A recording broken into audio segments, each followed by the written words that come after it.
Mano, mas me incomoda muito o celular tá aparecendo, né? Deixa eu ver. Pronto. Opa, beleza? Então, pois é. Mais um videozinho, por que não, né? Porque eu gostei de ficar falando sobre coisas, então vamos trabalhar, né? Apesar que isso aqui não é um trabalho, porque eu não tô ganhando nada, mas se eu ganhasse alguma coisa eu ia ficar muito feliz. Mas por enquanto é hobby. E esse cenário aqui bem igualzinho aos anteriores, né? Tipo, eu não sei se vai ter saído o vídeo de Dark Souls até lá, mas eu acho que sim, porque eu tô terminando de editar. Mano, eu não sei porquê, mas deu um vídeo muito grande de Dark Souls, então. Enfim, só vai, né? Deixa eu só esconder. Pronto.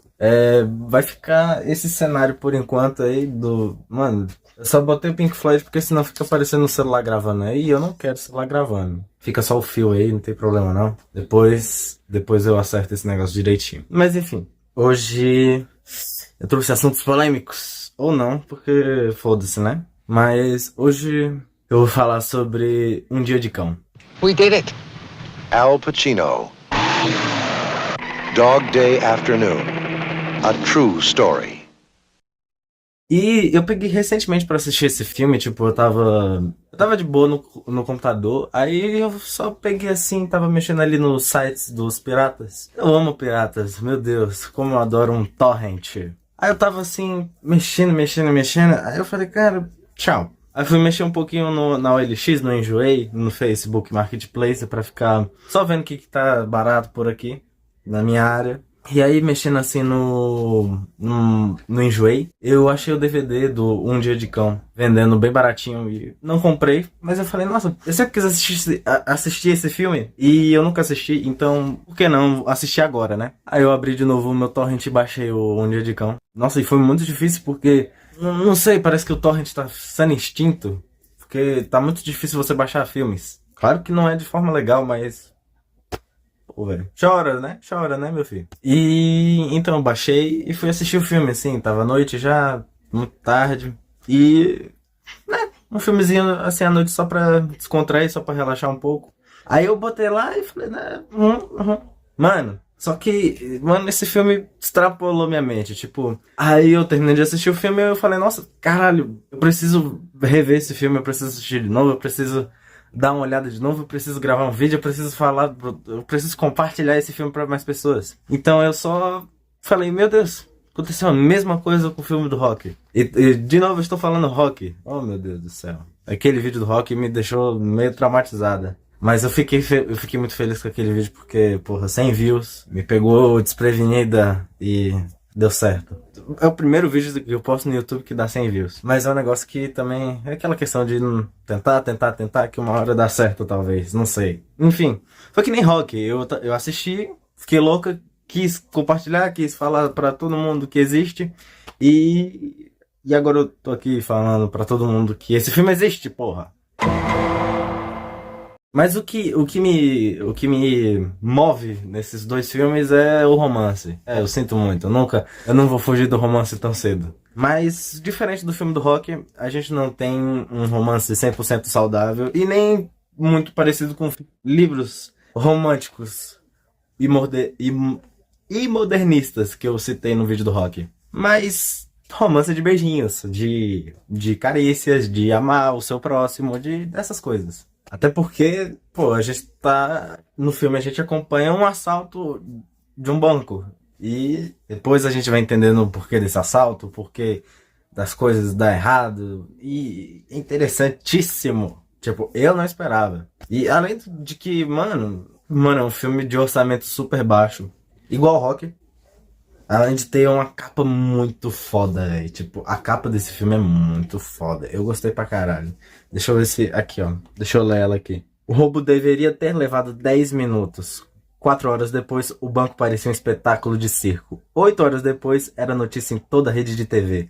12 horas depois, se transformou em uma história emocionante. E, cara, vamos por partes, né? Eu já tinha ouvido falar sobre esse filme nas redes sociais, no Instagram e no TikTok. E todo mundo abordava o filme como algo muito forte, muito. Não sentido de violência, tá? Não tem muita violência, tem sanguinho que é só uma tintazinha assim. E, tipo, é a mesma coisa que tá na capa do filme, porque eu vi os outros falando, assim, no TikTok, né, nos vídeos da internet. Todo mundo falava que era aqueles vídeos de recomendação de filme que aparece no Instagram direto. E esse assalto aqui se tornando um puta de um espetáculo foda, e o porquê vai te chocar, não sei o quê. Mas. E era sempre assim. Tipo, eu vi uns 2 vídeos assim, falando desse filme. Só que eles nunca falavam o que eu vou falar hoje aqui no filme e hoje aqui no vídeo. E esse vídeo tem spoilers, né? Esse vídeo tem spoilers, por favor, assista do mesmo jeito. Mas como, tipo, esses vídeos que eu via nunca dava o clímax do filme inteiro, eu também nunca fui atrás de assistir resumo, de ir ler resumos, sinopse inteira. Então, nem a crítica do filme. Então, eu sempre guardei esse filme pra assistir numa hora, assim, especial, pra eu não perder a surpresa do filme. E acreditem, ele me surpreendeu demais. Pra começar, o filme ele começa assim, na tela preta, falando que o filme é baseado em fatos reais. E isso, tipo na dublagem brasileira fica muito tenso. Fica uma voz grossona falando assim, baseado em fatos reais. O que vão assistir agora é verdadeiro. Aconteceu no Brooklyn, Nova York, em 22 de agosto de 1972. E a legendinha falando assim que 22 de agosto de 1972, 22 de agosto de 1972 aconteceu um assalto no Brooklyn, em Nova York, de um banco, e deu super ruim e tal. E aí eu fiquei muito interessado porque, baseado em fatos reais, é porque aconteceu alguma coisa, pelo menos, né, parecido. E aí eu descobri a história real, que é do John, mano, é um sobrenome bizarro, deixa eu ler aqui. John Wojtowicz.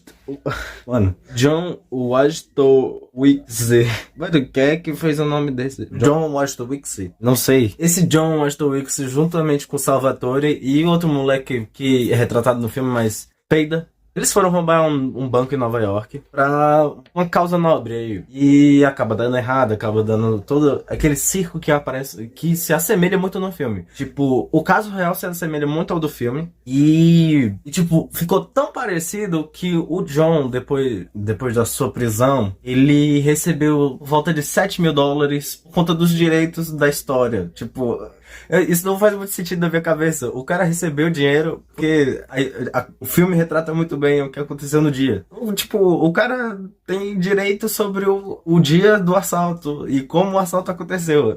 Mas enfim, o filme ele começa nessa mesma pegada, só que com outros nomes. Temos o Sonny, o Sal e um otário lá, um cabeludo cacheado lá que é muito idiotinha, que ele peida no início do assalto. Aí tipo, começa o assalto, o moleque peida, aí vai embora. O Sonny fica lá com um rifle M14, um rifle aí que eu jogo no...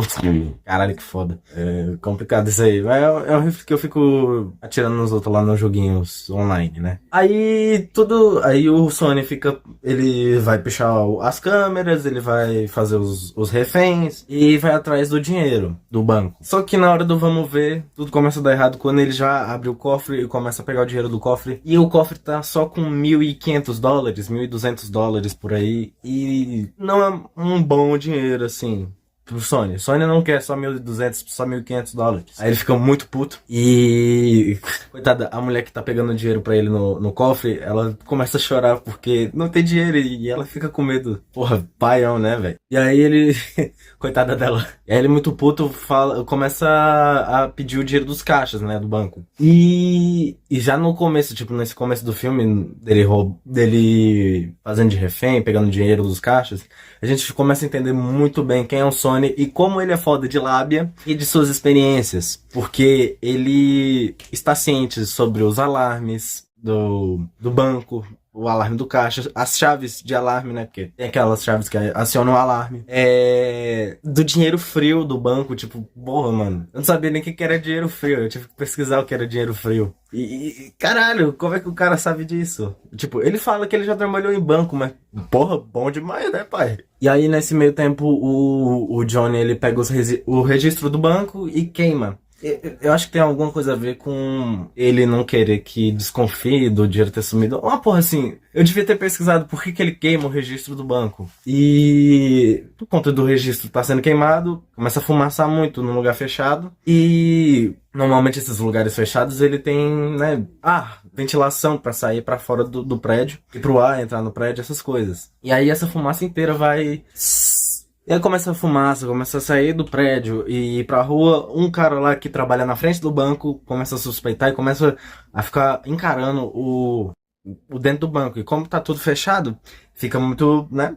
A gente desconfia mais. Mas aí o gerente do banco, ele vai lá na porta e fala que tá tudo de boa, que só foi um cigarro que caiu na lixeira e que a gente tá resolvendo isso, já resolvemos. E aí, beleza, né? O cara fala, beleza, confio em você, beleza, falou. Porém, quando o gerente já volta pra dentro do banco, quando o Sal e o Sony já estão dispostos a ir embora da porra do banco, só que o Sony, ele quer trancar todo mundo lá no cofre, porque sim, porque foda-se. E enquanto ele tá falando pra todo mundo entrar no cofre e tudo mais, ele recebe um telefonema. Tipo, como assim, né? Aí o gerente do banco atende e fala, ó, é pra você. Aí o Sony fica tipo, que?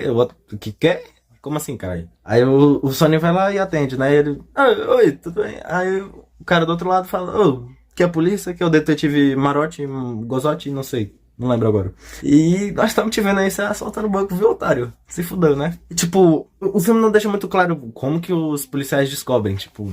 Não sabe se é pela fumaça, não sabe se foi um refém lá que o...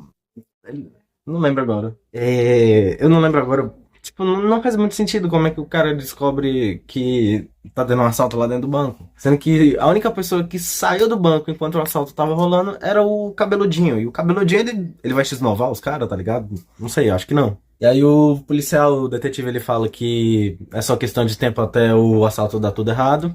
E o Sony e o Sal irem pra cadeia. E em resumo é isso, né? O contexto do filme é esse, um assalto que começa bem, dá errado, e aí dessa parte que o detetive descobre que tá tendo um assalto, pra frente é só ladeira. Mas é muito foda porque... Vou falar depois. Mas a gente vê... Esse filme, ele mistura muito bem a comédia, tipo, o humor com... Esse filme, ele mistura muito bem a comédia e o humor com essa situação tensa, né? Suspense. De um assalto que, pô, os caras tá ameaçando de morte os reféns e consegue ter muita piada com isso. Minha gata. A minha gata tá espirrando. Enfim. E aí que eu começo a falar sobre os pontos que eu mais gostei do filme. Que primeiro é o Sony e a resistência do Sony. Resistência do Sony e resistência da população. Vocês vão entender. Desde o início do assalto, o Sony, ele evita machucar os reféns. Ele continua, tipo, ele mantém uma voz muito firme na questão das ameaças, porque, pô, no assalto, se você peidar, todo mundo peida e vai todo mundo se achar superior a você que tá com a porra da arma, pô. Então você tem que, né, tá por cima dos caras. Mas mesmo assim, o Sony, ele evita muito de ficar machucando, ele evita de falar palavrão. Tem uma hora que ele fala palavrão, e aí a moça lá que fica cuidando dos caixas, ela manda ele parar de falar palavrão e ele para de falar palavrão. Na hora que essa mesma moça do caixa precisa ir no banheiro, ele deixa, meio puto, mas ele deixa ela ir no banheiro. Tipo, ele deixa o pessoal ir no banheiro, todo mundo. Tipo, a primeira mulher, ela começa a falar que quer ir no banheiro, aí todo mundo quer ir no banheiro, né? Impressionante. Aí ele só fala, beleza, mano, vocês vão no banheiro, mas, né? É um assalto, vamos relaxar um pouquinho. Vocês estão sendo assaltados e vamos ter calma agora. Que vocês vão no banheiro, mas sobre a visão, ó. Visão. E quando tudo dá errado lá no banco, e os policiais já ficam fora do banco, só espreita, né, esperando o Sony, né, se entregar a essas porra aí. O Sony, ele consegue ir por cima do policial, mano, tipo, isso eu achei foda, tipo, é um assaltante, beleza, não posso ficar muito do lado dele, mas ele também é o protagonista, então é foda. E a gente, mano, os policiais ficam, né, e aí, mano, se entrega logo, né, pai, né? O FBI lá. Se entrega, né? Se entrega. Aí o Sony não. Porra de me entregar, cara. Tipo, o Sony, ele consegue deixar a situação a favor dele. Apesar de, tipo, o assalto já ter dado errado. Ele ainda consegue sair por cima do policial e dos reféns e da situação. Tipo, Tem cenas lá do filme que ele tá lá de boa dentro do banco, só esperando o plano dele funcionar lá, o plano do avião dele. E tipo, já continuando, né, esse negócio do avião, ele consegue sair por cima até negociando com a porra da polícia, com o FBI inteiro. Nas horas que ele precisa sair do banco pra conversar com o FBI e com a polícia. E com o detetive Gozotti, Marotti. Mas tipo, ele consegue conversar com a polícia de boa e consegue, né, sair por cima. Ele pede comida pros reféns e pra ele. Ele pede médico, ele pede remédio, Aí ele começa a falar que quer fugir do país, então é bom vocês me dar um jato. Tipo, ele fala, eu quero um helicóptero pra o helicóptero me levar pro aeroporto, e do aeroporto eu quero um jato pra eu fugir, pra onde eu quiser. E é óbvio que não vai dar certo, né? Tipo, pô, caralho. Mas, tipo, ele convence, ele, beleza. Os policiais ficam, beleza, e no final do filme ele até consegue o jatinho. Claro que ele é preso, mas ele fica lá de frente pro jato, né? Mas pra mim o auge mesmo, assim, o foda foi quando o Sony, ele consegue... Caralho, como é que eu falo isso? Mas tipo, eu achei muito foda quando o Sony, ele consegue fazer a população ficar do lado dele, tá ligado? Porque quando ele precisa sair do banco pra ir conversar com os policiais, ele tipo, tá uma multidão de policial mirando pra ele, né? E fora da rua, do banco, tá cheio de civil assistindo a situação. E ele começa a gritar Ática. Ática, ATTICA. Que é uma prisão lá de Nova York que em 1971 teve um massacre. Tipo, estilo Carandiru, tá ligado? E tá passando a porra do carro aqui. O carro do saco de lixo me ajudando, valeu. Acho que dá pra falar agora, né? Mas enfim, esse massacre na penitenciária Ática de 1971 deixou mais de 40 mortos, incluindo os prisioneiros, culpados, inocentes, policiais, tipo, morreu 40 pessoas lá. E isso foi totalmente sobre violência policial. Então ele começa a gritar Ática. E tem, tipo, essa cena é muito famosa. E os civis que estão ao redor da rua lá começam a apoiar o cara. Tipo, eita porra, muito foda. O cara sabe dos direitos e tal. E isso eu achei pica. E sabe o que é mais impressionante pra mim? É porque essa cena é muito famosa mesmo. Essa cena da Ática é improvisação do Al Pacino.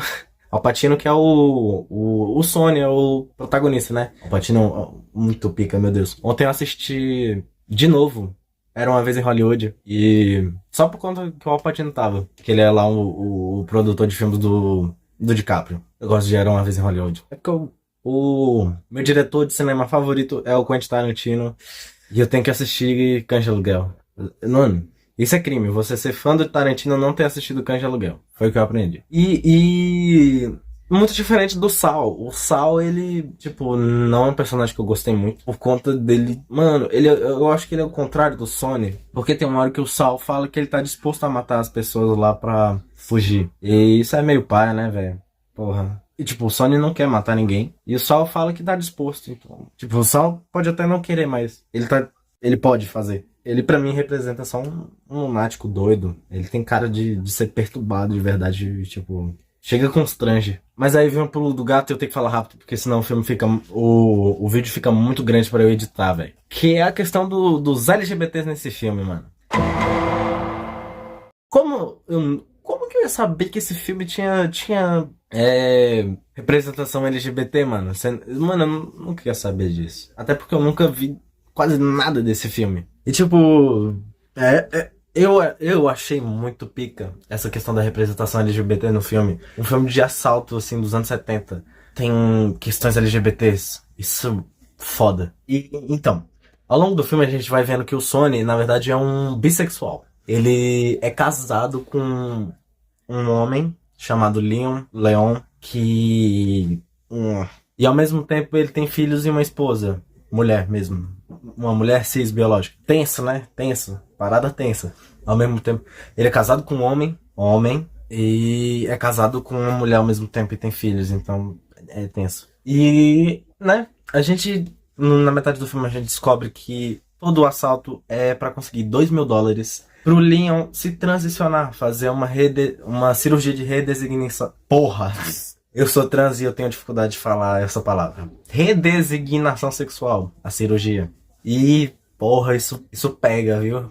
Isso pega de verdade aqui no peito. Ou seja, o Sony se casou com um homem que na verdade é uma mulher trans. Eita.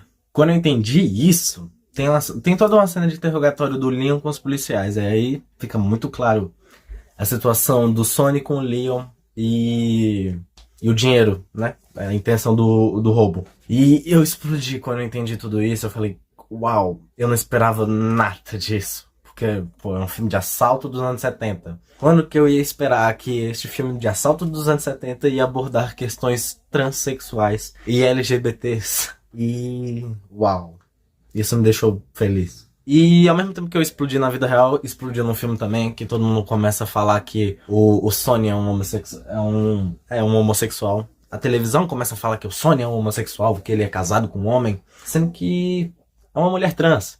Mas, anos 70, né? E aí, quando a gente tem a questão do Leon com o Sony, tem toda uma cena que eles conversam pelo telefone, que particularmente é uma cena bonita. Tipo, dada a situação, é bonito como a gente vê o Sony tratando o Leon, independente do que tá acontecendo, do que aconteceu e do que vai acontecer. Mas é aí que a gente começa a entender que o filme todo tipo, a esposa mesmo dele, com os filhos, fala que que ele tá se tornando um homem agressivo, que tá se tornando um homem lunático. E quando chega o Leon falando com os policiais, o Leon fala a mesma coisa, que o Sony tá ficando agressivo, que tá ficando lunático. E a gente entende a situação dele, pô. Ele quer, tipo, dar a cirurgia pro Leon, que é uma mulher trans, ao mesmo tempo que tá casado com a Andy e tem 2 filhos. Então, a gente começa a entender que o Sony está passando por excessos de raiva e crises internas. Não que justifique a forma como ele trata as pessoas. Que é falado que o Sony começa a tratar mal as pessoas, que começa a querer matar as pessoas. E não justifica, apesar dele estar tendo crises e excessos de raiva sobre essa situação tensa, né? Porque você tá casado com 2 pessoas, sendo que você só ama uma. Você ama só uma dessas pessoas e tem que largar seus filhos, tem que largar a sua ex-esposa. Não que você deva largar seus filhos, né?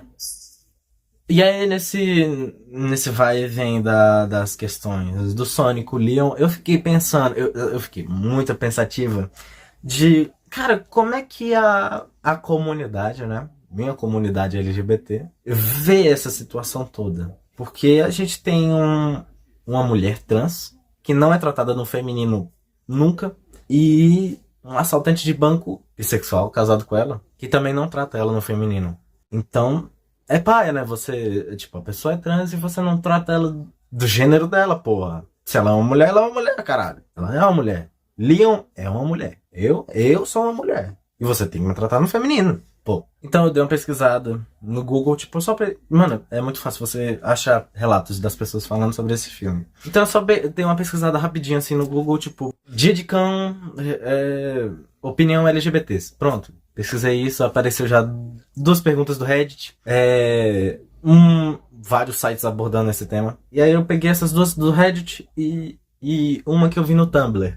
São 2 redes sociais, né? Pra quem não sabe, Reddit é uma rede social de comunidades é muito foda, eu amo Reddit. Tem a questão das comunidades lá, de você compartilhar suas notas, seus comentários e etc.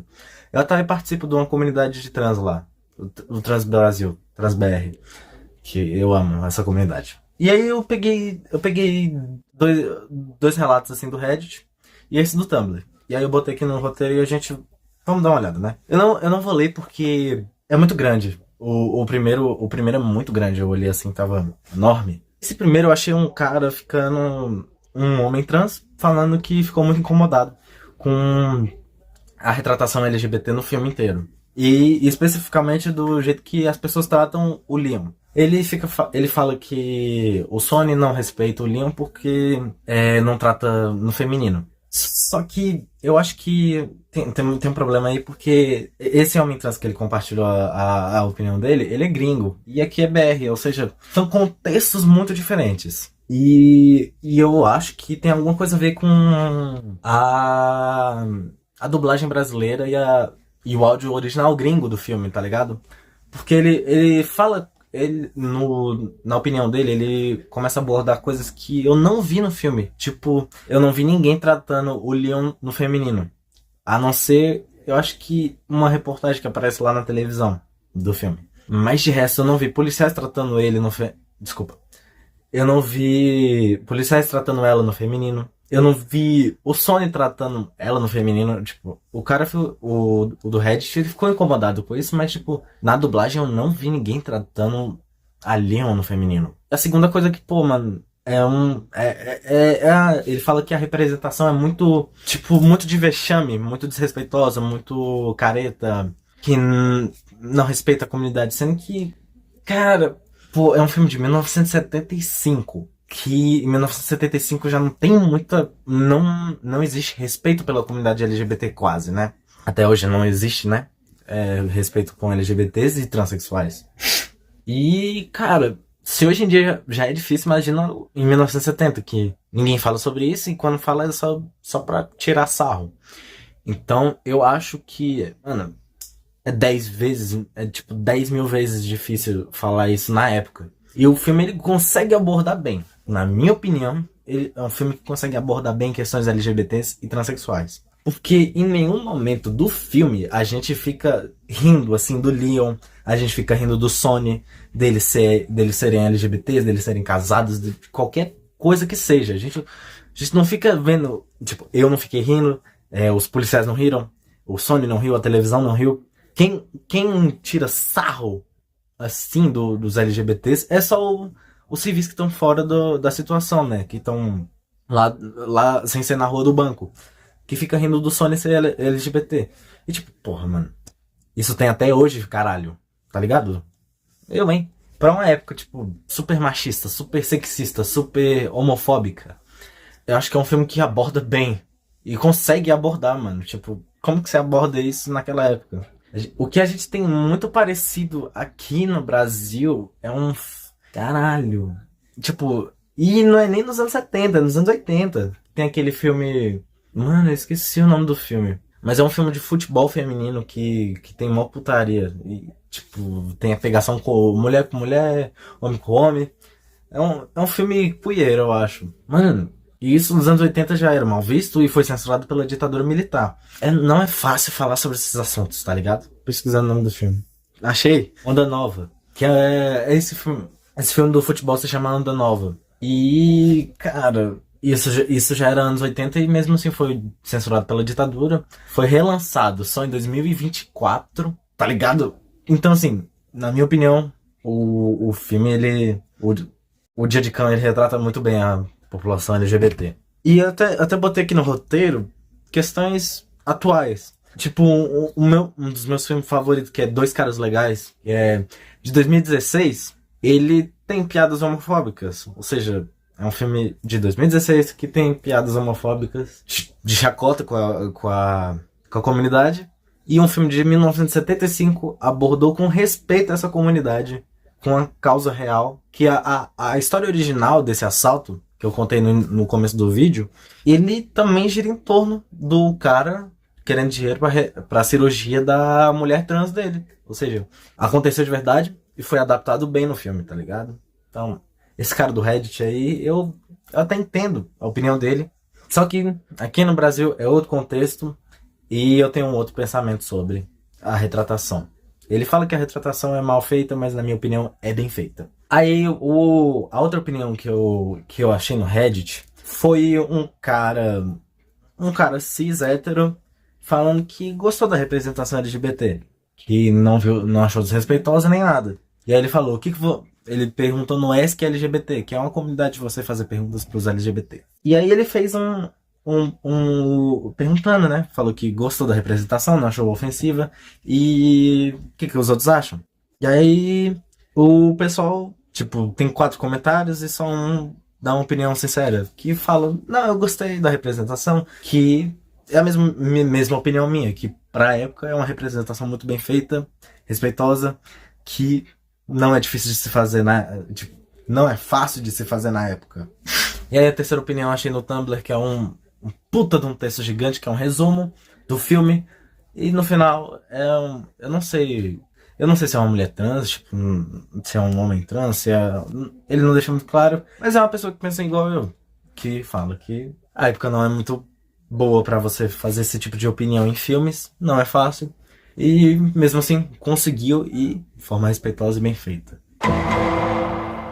E por fim no filme, o Sonny ele chega no aeroporto, tipo, ele chega no aeroporto por um mini ônibus, uma mini limousine lá, e chega no aeroporto, vem o aviãozinho do Sonny, só que é uma emboscada do FBI e na hora que tá todo mundo pra sair do carro pra ir pro avião, o motorista é um agente da FBI e na janela do carro tem outro agente. Aí esse agente que tá na janela, ele trava o rifle do Sonny e o motorista do FBI, ele saca um revólver, dá só um pipoco na testa do Sal e rende o Sonny. Bota o revólver, tipo, ele acaba de tirar no Sal e bota o revólver direto na cabeça do Sonny pra render o Sonny. E tipo, mano, e tipo, essa cena do aeroporto inteira eu achei muito tensa. Puta que pariu. Porque a gente, minha primeira vez vendo o filme, óbvio, eu não sei lá que porra que vai acontecer, mano. E, nossa, parece uma cena do Tarantino. Aquela, a metáfora do elástico, né? Que numa cena de tensão, de suspense, estica, estica, estica, estica, estica, estica pra caralho. Até ver onde vai dar. E essa cena do aeroporto retrata isso, tipo, ela é meio longa porque tem todo, mano, é a cena que mostra todo a baliza do avião. O avião dando a volta assim pra ficar de fácil entrada. E do nada só morre o Sal e rendem o Sonny. Tipo, é muito tensa essa cena. Aí rendido o Sonny, acabou tudo. Os reféns vão embora. O Sonny fica rendido no capô da limusine. E aí o agente da FBI começa todo aquele rolê, né? Ah, você tem direito de ficar calado, vai ter um advogado, não sei o que, uma porra assim, lá. Foda-se. Ele é preso e acaba o filme. Cara, e acaba lá nas mensagens, né? Ah, Sonny foi preso 20 anos. O Leon fez a cirurgia. Sal morreu. A Indy tá com o filho. Tchau. Eu achei o final muito triste. Tipo, fiquei com dó das crianças do Sonny, velho. Da esposa dele. Das duas esposas do Sonny. É triste. E assim que acaba Um Dia de Cão. Se você quer um resumo do filme, vai atrás de alguém que sabe resumir o filme. Eu não. Eu tô aqui pra falar da minha opinião e a minha análise do filme. Muito bonita, por sinal. O filme. Minha análise não é tão bonita assim, não. Mas o filme eu achei muito bonitinho. Porque tudo gira em torno de um cara que quer dinheiro pra sua mulher. Muito fofinho. Se o meu homem rouba um banco pra eu fazer minha cirurgia de redesignação sexual, eu caso. E apesar do filme não ser 100% fiel à história original lá de 1972, do assalto original, pra mim ele é um filme incrível, bem feito e, tipo, bem parecido com a história original. Tipo, enquanto eu escrevi o roteiro aqui do filme, do vídeo, eu fui atrás de saber a história original e achei um monte de foto do assalto, das pessoas de verdade, e eu achei bem parecido com a história original. Apesar de não ser 100% fiel. Tipo, o próprio assaltante da vida real, o John Witz, sei lá. Ele fala que o filme é só 30% do que aconteceu de verdade. Lindo esse filme, representando a comunidade LGBT, representando transexuais, representando um homem totalmente quebrado emocionalmente e fazendo de tudo por sua mulher. Coitada da Andy, que é a mãe dos filhos dele, do Sonny. Mas eu particularmente gostei muito do filme. Achei ele muito bonito. O que o Sonny faz, tipo, tudo que o Sonny se meteu só pra fazer a cirurgia da mulher dele. É maravilhoso. E tipo, sem contar da atuação do Al Pacino, que é perfeita. Tipo, incrível essa atuação do Al Pacino, velho. Ele carrega o filme do início ao fim na questão do humor. Que, porra, toda vez que o Sonny ele tem que falar com os policiais é engraçado pra caralho. Quando o Sonny ele tá em ligação com a rede de TV lá, engraçado pra porra o jeito que ele fala, mano. O cara sabe fazer comédia, mano. O cara... Claro que, né, tem todo um roteiro, mas, tipo, se não fosse o Al Pacino, não ia ser a mesma vibe. E ele dá... Mano, ele dá tudo pra esse personagem e fica, tipo, sensacional. Tudo que o filme representa, tudo que o personagem representa, representa a história da vida real, a questão do massacre de Ática de 1981. Esse filme é muito bom, muito bom mesmo. Mas então é isso. O que eu tinha a dizer sobre Um Dia de Cão é isso, minha opinião é essa. Muito bonito o que ele faz com a comunidade LGBT, o respeito pela comunidade LGBT. E a gente se vê em outros vídeos, em outras obras. Estou esperando chegar minha coleção de Evangelion, que eu comprei no Enjoei. Eu comprei 15 volumes de Evangelion da Conrad. Eu tô esperando chegar. Então, assim que chegar, eu pretendo fazer um unboxing e falar sobre Evangelion. Resumidamente, depois eu leio todos os mangás e falo sobre o mangá de Evangelion. No mais é isso. Obrigado por assistir. Eu me chamo Cecília. Eu sou a Cecília. E eu espero que eu veja vocês em outros vídeos nesse meu projeto aqui no YouTube. É que você sabe, amor, eu não sou tão bom com a dor. Me ensinou tudo que eu sei, passo que... He-Man, tranquilo pra enfrentar 35 homens agora. Tranquilo, né? É uma briga difícil, né?